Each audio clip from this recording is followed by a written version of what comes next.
So going back to the actual music itself, do you have a favorite episode or favorite scene that you think just worked really, really well all around with like the collaboration, the music's awesome, it fits the scene? What would be your favorite? Joel, do you have Joel? one?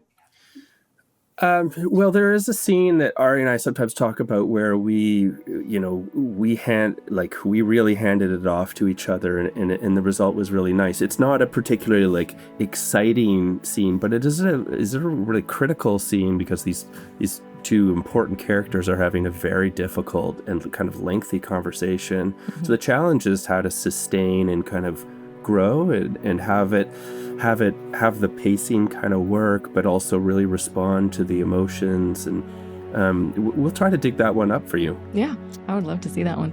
Ari, what do you have the same, or is it a different scene for you? Yeah, I was thinking, I keep coming back to that scene because it takes place in a small little fishing cabin. And even though there is a brewing sort of storm outside, you don't really hear much of that in the scene yet. And it's just, it's dark.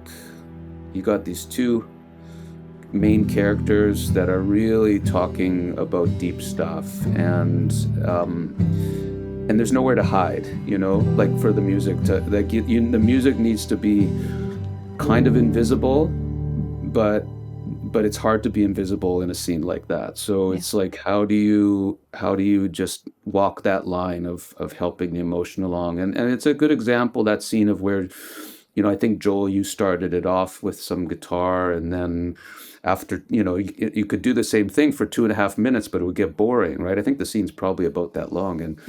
And so, and it's not really a show where you do a lot of key changes either. Like it's like, in a song or a movie, or you might make things feel new again by having a key change, but I don't think that would work very well in this show. So it's more about, orchestration and switching instruments. And so then the piano takes over for a little bit, and then maybe it's just some simple string pads, and then the guitar comes back, and maybe things play together a little bit. So we'll try to dig that one up because I think it's a good example. Yeah, that would be great. I would love to hear that one.